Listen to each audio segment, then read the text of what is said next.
Vamos agora ouvir a palavra do Senhor. Por favor, pegue o teu evangelho. Abra aí o teu evangelho. Livro de Eclesiastes, capítulo 10.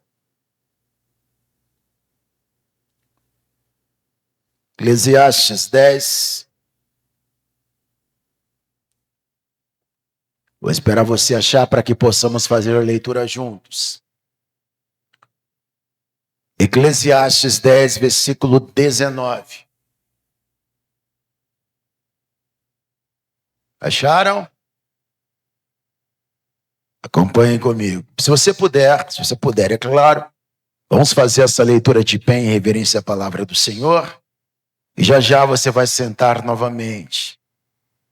Está escrito: para rir se fazem convites, e o vinho alegra a vida, e por tudo o dinheiro responde. Salomão está dizendo aqui que por tudo o dinheiro responde. E olha que ele entendia bem de dinheiro, foi o homem mais rico que já existiu. E o dinheiro é uma das coisas mais valorizadas e mais desejadas deste mundo. Por ele, pessoas roubam, mentem, traem, trabalham e, infelizmente, até matam pelo dinheiro. A maior parte da população trabalha cerca de 6 dias na semana, passa de 8 a 12 horas no trabalho para ter dinheiro, para sustentar a sua família e para poder usufruir desse poder de compra que o dinheiro concede. E para a sociedade capitalista em que nós vivemos, a verdade é essa. Para a sociedade, essa é a regra. Quanto mais dinheiro, mais poder. No entanto, o dinheiro não é o maior poder do mundo. Ele é útil para muitas coisas, é verdade, nós precisamos dele, né? Ele é útil para muitas coisas, mas é limitada para outras. É limitado para outras. Tem coisas que o dinheiro não pode comprar. E a fé é uma delas. A fé faz coisas que o dinheiro não faz. Dá acesso que o dinheiro não dá. Resolve problemas que o dinheiro não resolve. A fé é, sem dúvida, um dos maiores poderes desta vida. E existem problemas na sua vida que você só vai conseguir resolver através da fé. Em Romanos, capítulo 10, no versículo 17, eu quero mostrar para você o que o apóstolo Paulo fala aqui a respeito da fé. Acompanhe comigo aí na sua Bíblia. Romanos, capítulo 10. Vamos lá.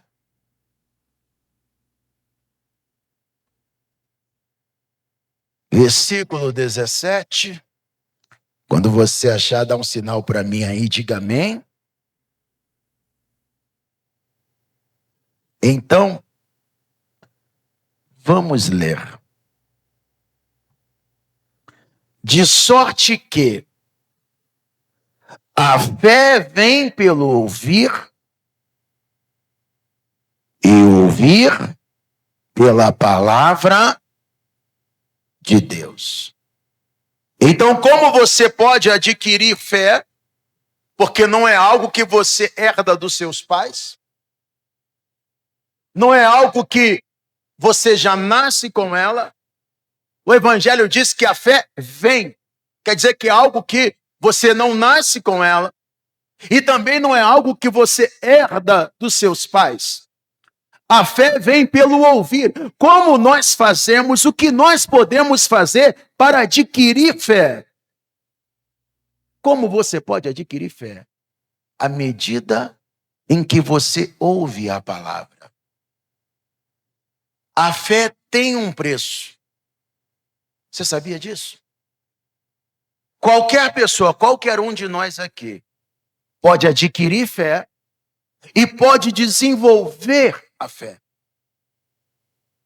desde que esteja disposto a pagar o preço por ela. E qual é o preço da fé, pastor? O preço da fé é o tempo. É a única moeda que você tem para adquirir fé. A pessoa que quer ganhar dinheiro, ela dedica tempo para trabalhar. A pessoa que quer adquirir conhecimento, dedica tempo para estudar.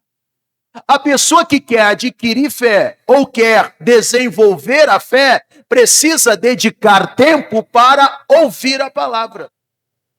Precisa dedicar tempo para estar exposto à palavra, ler a palavra, meditar na palavra. Se o seu nível de fé está baixo, você precisa passar mais tempo com a palavra.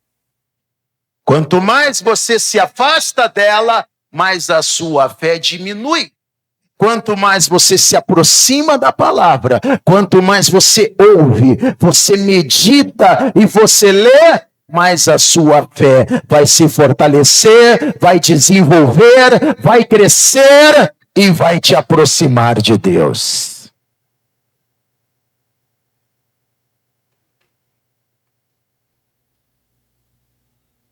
E a fé, ela não vem pela oração. Quem ora, quem tem fé, ora. Mas a fé não vem pela oração. Se eu quero ter mais fé, não basta eu fazer uma oração e dizer, Senhor, me dá mais fé. Uma vez os discípulos fizeram isso. Eles perceberam a importância da fé e eles pediram a Jesus, falaram, Senhor, acrescenta-nos a fé.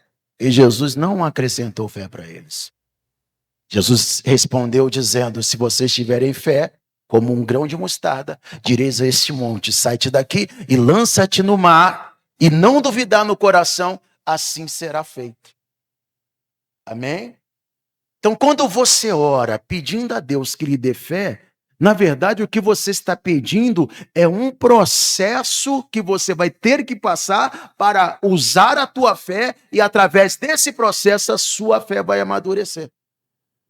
Vou te dar um exemplo. Como nós sabemos que Jó foi um homem de fé? Quantos milagres Jó fez?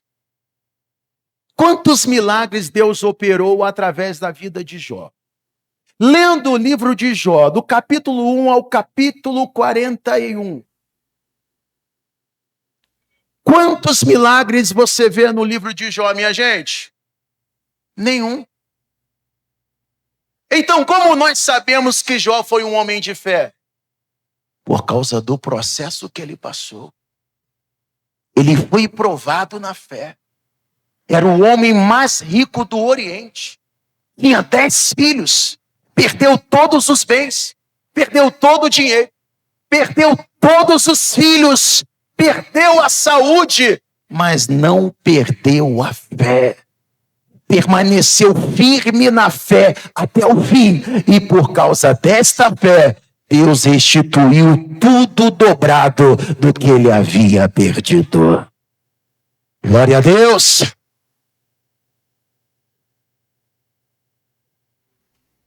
O que sustenta o justo não é o salário, não é a família, embora a família seja um pilar importante na vida. O que sustenta o justo não são os amigos, muito menos o governo. O que sustenta o justo é a sua fé. Deixa eu te mostrar isso aqui na palavra. Carta aos Hebreus, capítulo 10. Vamos lá para você não ficar só nas minhas palavras. Hebreus, capítulo 10. Acompanhe aí o que está no versículo 38. Vamos lá. Achou? Mas o justo viverá de quê? Do que acha? Do que pensa? Viverá de quê? Da fé. E se ele recuar, A minha alma não tem prazer nele. Nós, porém, não somos daqueles que se retiram para a perdição, mas daqueles que creem para a conservação da alma. Então, o que sustenta o justo é a sua fé. Quando você tem fé, você se mantém de pé. A sua fé não deixa você recuar, não deixa você retroceder, independentemente das circunstâncias, das tribulações. A fé te mantém firme, a fé te mantém de pé e não permite que você recue. Mas você não consegue tirar nada do céu se não for pela fé. Você está entendendo? Sim ou não? Deixa eu fazer uma pergunta a vocês, então. Você acredita que existe alguma coisa impossível? Sim ou não? Quero saber a opinião de vocês. Você acredita que existe alguma coisa impossível? Tá faltando fé aí, gente? Existe ou não existe alguma coisa impossível? Se você errar, não tem problema.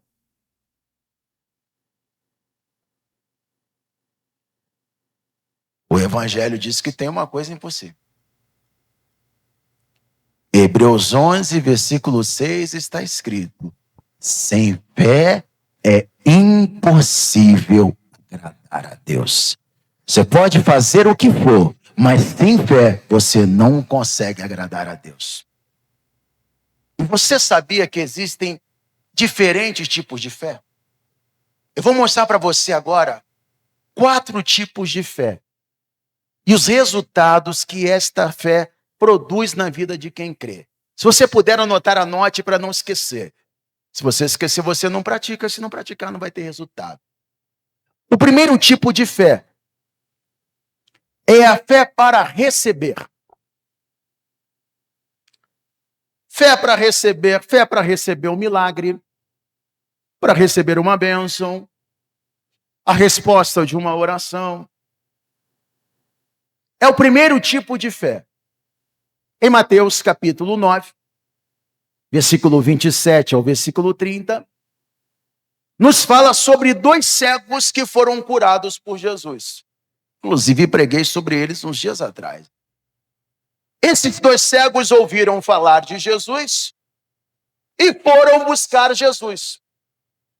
Quando chegaram no lugar onde Jesus estava em movimento, não parou para atendê-los.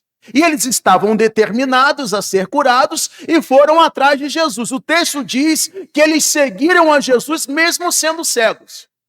Eu não sei como eles fizeram para seguir se não enxergavam. Mas eles deram um jeito, porque quem quer é assim. Quem quer vai atrás, quem quer dá um jeito. É verdade ou não é? Quem quer não dá desculpa. Eles tinham uma bela desculpa, somos cegos. Mas eles não olham para a limitação deles, eles vão até Jesus, Jesus vai andando e eles vão atrás. Quando chega na casa onde Jesus estava, eles entraram na casa. Jesus então para diante deles e pergunta para eles assim: vocês creem que eu possa fazer isso? E os 2 cegos respondem: sim, Senhor. E Jesus lhes diz: então seja-vos feito segundo a vossa fé. Veja bem, não foi pela fé de Jesus, foi pela fé deles. Seja-vos feito segundo a vossa fé. E na mesma hora, os 2 cegos foram curados, porque tinham fé para receber aquilo que estavam pedindo.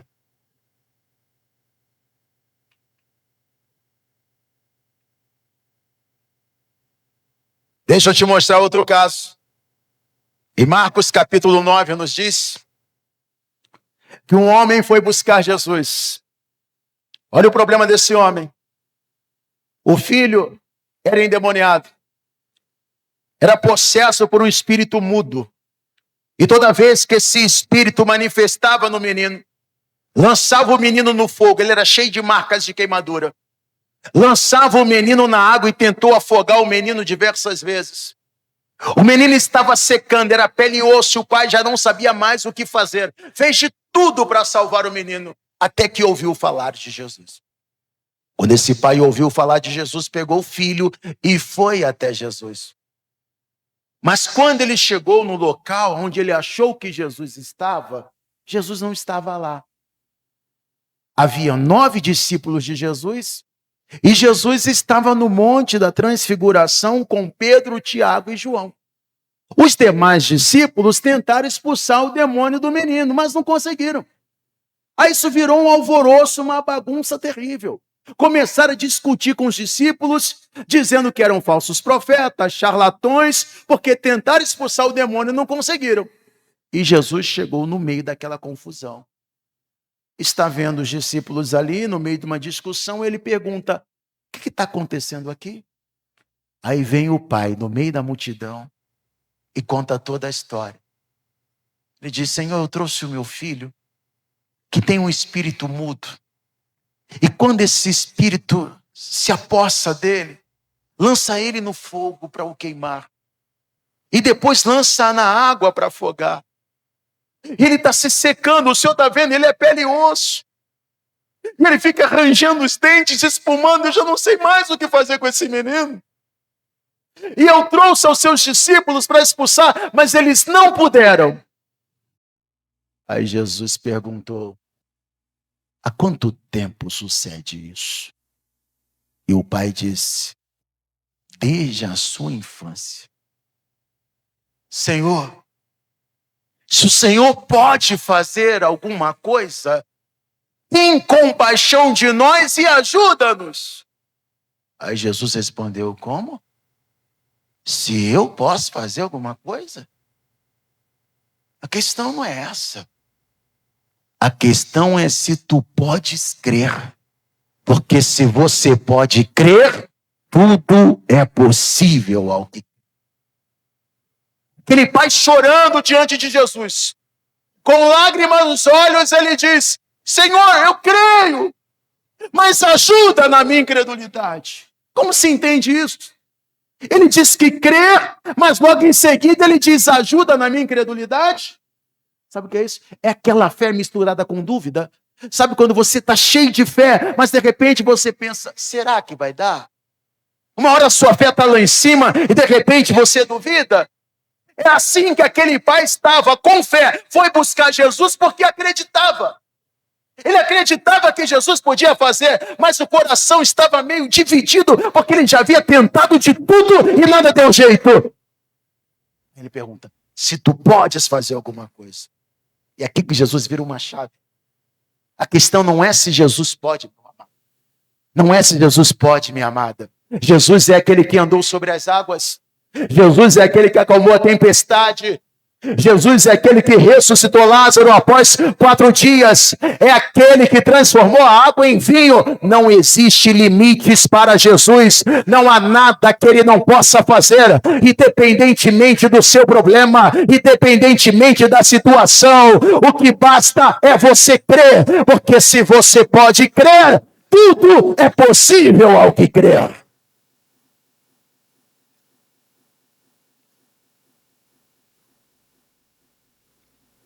Quem está me entendendo, diga amém. Você só precisa ter fé para receber. Amém? Quero te mostrar outro caso. Esse aqui me chama muita atenção. Atos dos Apóstolos, capítulo 14. Atos 14. O apóstolo Paulo estava pregando e ele vê um homem que está prestando bem atenção no que ele diz. E como Paulo tinha um discernimento de espírito muito bem apurado, desenvolvido, ele vai ver que aquele homem tinha fé para receber. Atos 14, acompanha comigo aí no teu evangelho. Vocês acharam? Acompanha comigo que está no versículo de número 8. E estava assentado em Listra certo varão, quer dizer certo homem, leso dos pés, coxo desde o seu nascimento, o qual nunca tinha andado.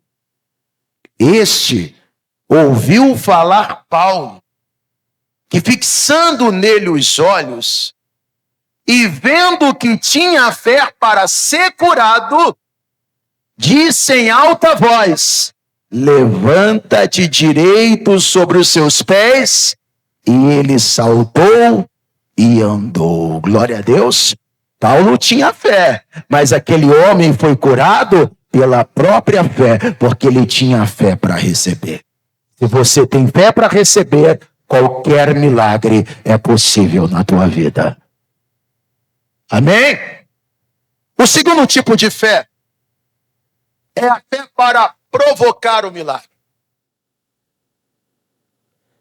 A pessoa que tem esse tipo de fé, que está nesse nível de fé, não apenas a vida dela é abençoada através da fé dela, mas outras pessoas são abençoadas através da fé dela. É o marido que é abençoado através da fé da esposa. Às vezes o marido não tem fé ainda, não conhece a fé ainda, mas porque tem uma mulher de fé, uma mulher fervorosa, uma mulher de oração, o marido é abençoado por causa dessa mulher, ou vice-versa. É a esposa que é abençoada através da fé do marido, é o filho que é curado através da fé da mãe, a filha que é curada através da fé da mãe.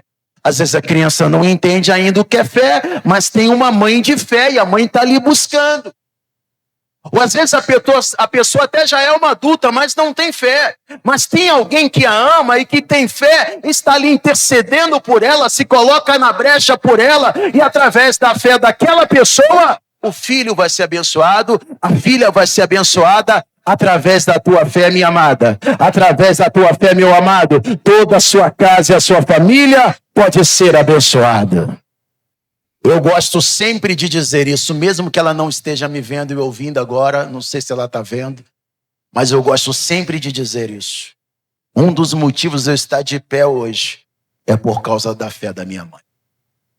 21 anos atrás eu estava no alcoolismo, com a vida destruída, casamento destruído, vivia numa vida que não tinha esperança. Hoje eu estou aqui para dizer para você, através da fé da minha mãe, eu estou aqui para dizer para você, a tua fé pode abençoar a tua casa.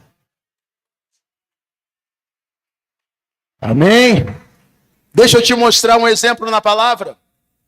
Evangelho escrito por Mateus, capítulo 15. É o exemplo de uma mulher de fé. Mateus 15. Quando você achar aí, por favor, diga amém. Versículo 21, é um caso bem conhecido. E partindo Jesus dali, foi para as partes de Tiro e de Sidom. E eis que uma mulher cananeia, que saíra daquelas cercanias, clamou dizendo: Senhor, filho de Davi, tem misericórdia de mim, que a minha filha está miseravelmente endemoniada. Mas ele não lhe respondeu palavra. Quem é que estava precisando? Era a mãe ou era a filha? A mãe ou a filha? A filha, claro. Mas por que a filha não foi buscar? Nesse caso, porque ela não podia, não tinha como. Não sei se tinha fé ou se não tinha, mas ela estava endemoniada. Uma pessoa endemoniada, possessa, não tem como buscar. Mas ela tinha uma mãe lúcida. Ela tinha uma mãe que tinha fé. Então a mãe vai buscar pela filha. Vocês estão me entendendo, sim ou não? A filha estava com a mãe? Onde a filha estava? Não sei. O texto não diz. Quando eu perguntei na reunião das 6h30, das 8, das 3, muitos responderam que ela estava em casa. Eu acredito que talvez ela não estivesse em casa, porque a pessoa endemoniada, possessa, dificilmente consegue parar em casa. Talvez estivesse num cemitério por aí, perambulando pela rua. Eu não sei onde a filha estava, mas eu sei aonde a mãe estava. A mãe estava na presença de Jesus. Eu não sei onde a sua família está, mas se você está na presença de Jesus, acredite, a sua família vai ser contemplada por Ele através da tua vida.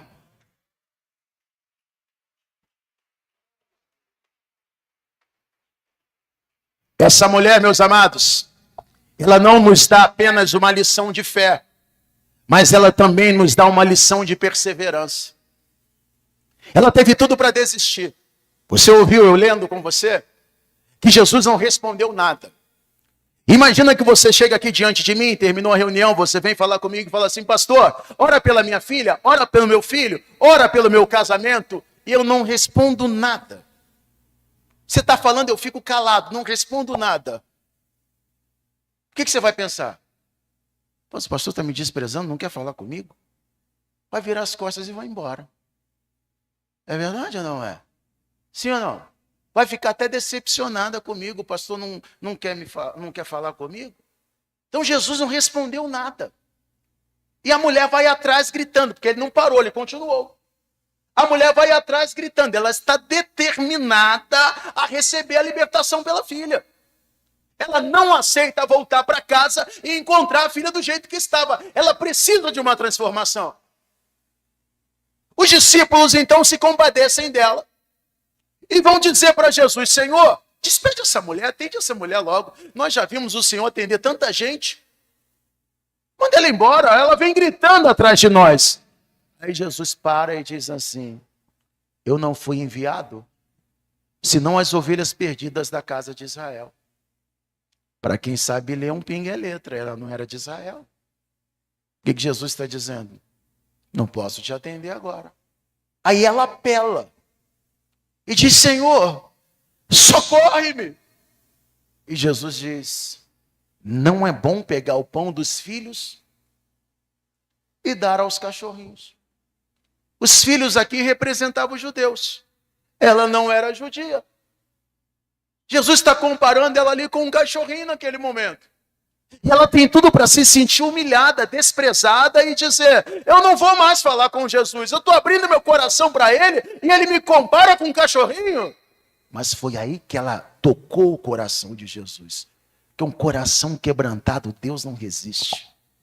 Aquela mulher vai dizer para Jesus: Senhor, mas até os cachorrinhos comem das migalhas que caem da mesa dos seus senhores. Aí Jesus disse: ó mulher, grande é a tua fé, seja feito contigo como tu desejas. E na mesma hora a filha foi liberta. Oh, glórias!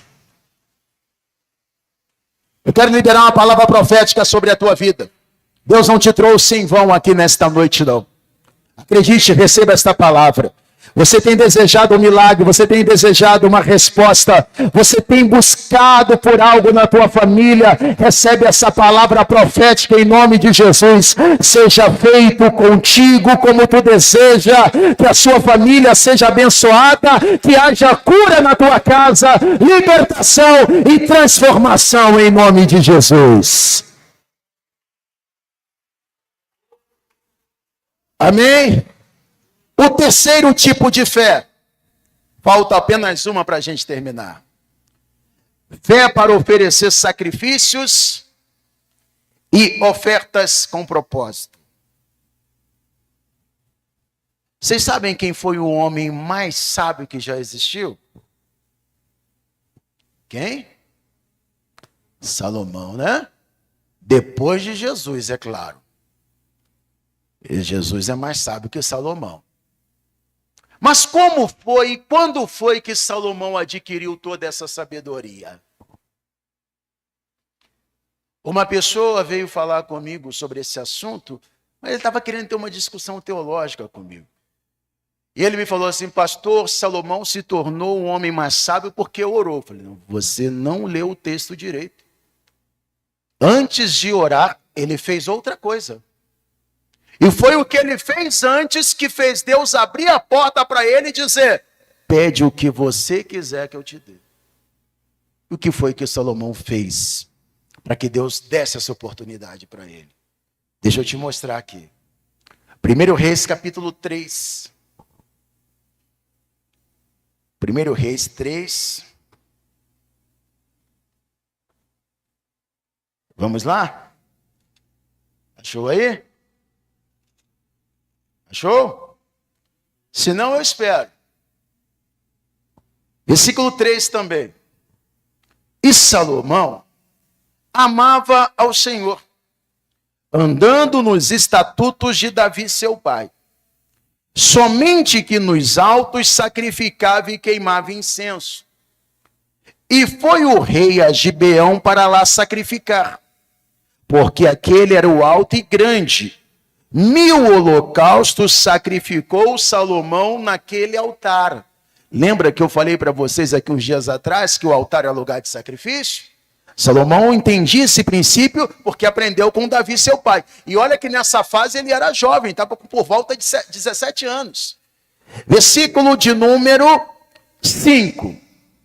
E em Gibeão apareceu o Senhor a Salomão de noite em sonhos, e disse-lhe Deus: pede o que quiseres que te dê.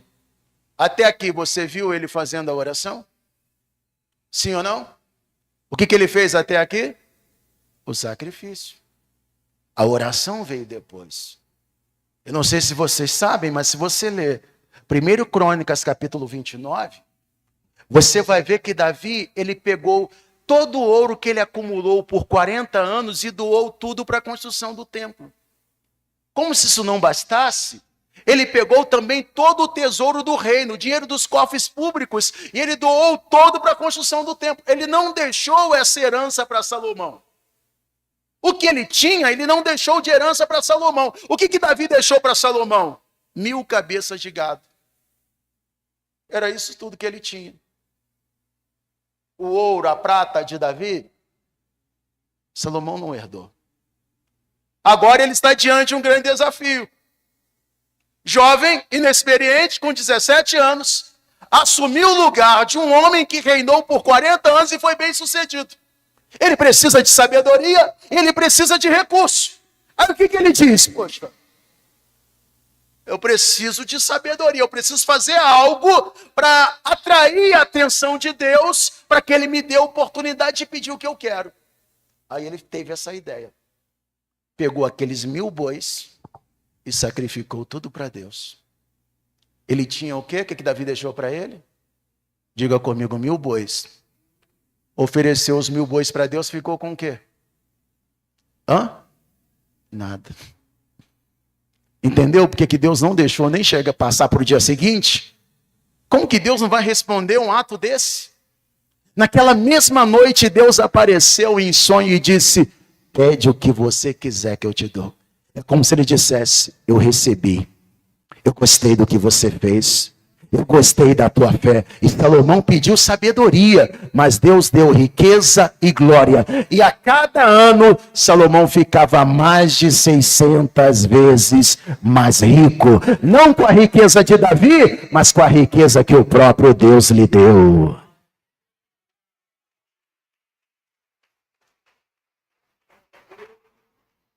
Amém? 1 Reis, capítulo 10.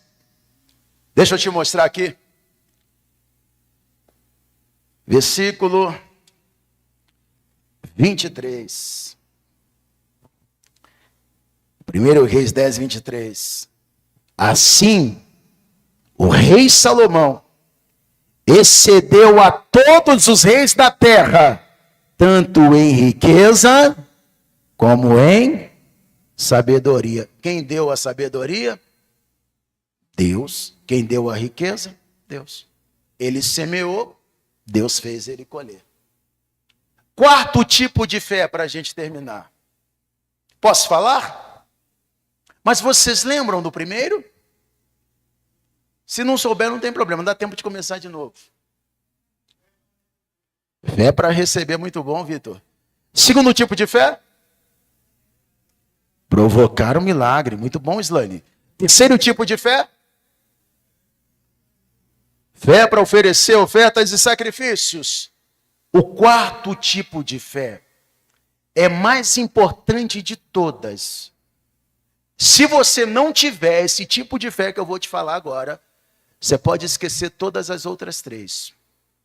Se você não tiver essa fé que eu vou falar agora, todas as outras três não vão adiantar nada. O quarto tipo de fé é o que os antigos chamavam de a fé salvífica. É a fé que salva. Não adianta você ter fé para receber um milagre, fazer uma campanha, receber uma bênção. Não adianta você ter fé para que outros recebam um milagre. Não adianta ter fé para ser dizimista, fé para ser ofertante e não ter fé para receber a salvação. Para confessar a Jesus Cristo como único, suficiente, exclusivo e eterno Salvador. Essa é a base de toda a fé. É a fé que te leva à salvação da alma.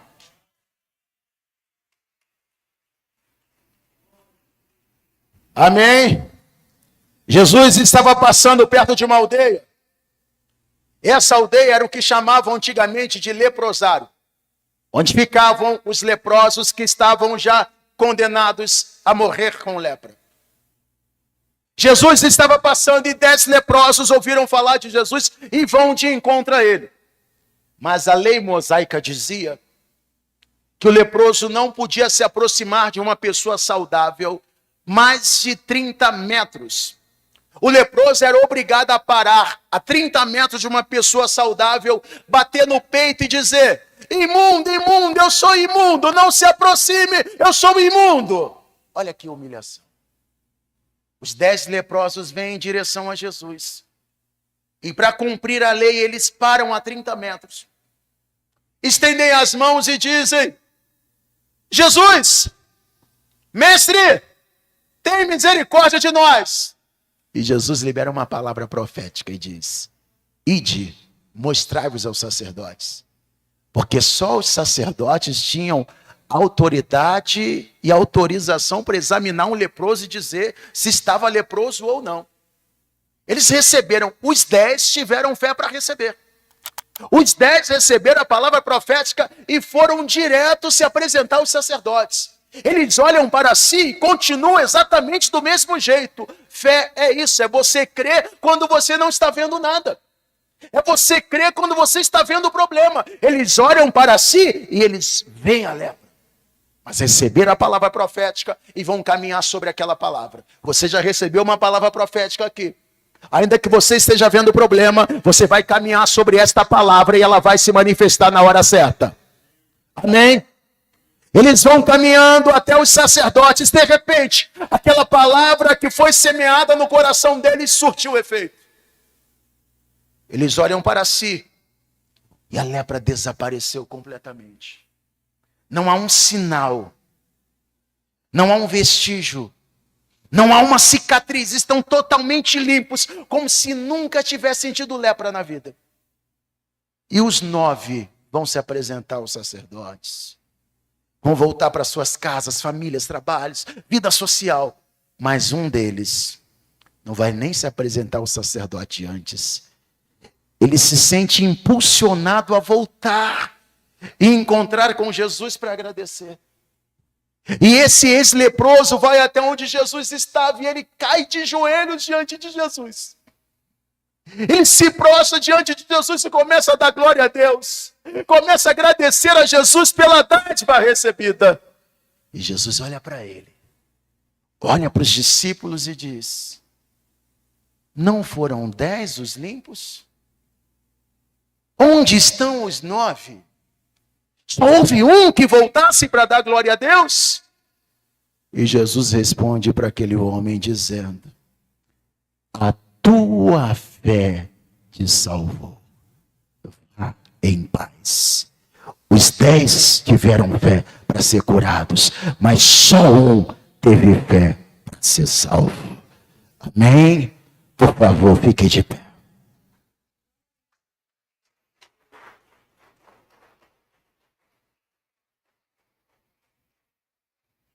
E eu pergunto a vocês: o que adianta ganhar o mundo inteiro e perder a própria alma? Essa é a fé que você precisa ter. A fé que te salva.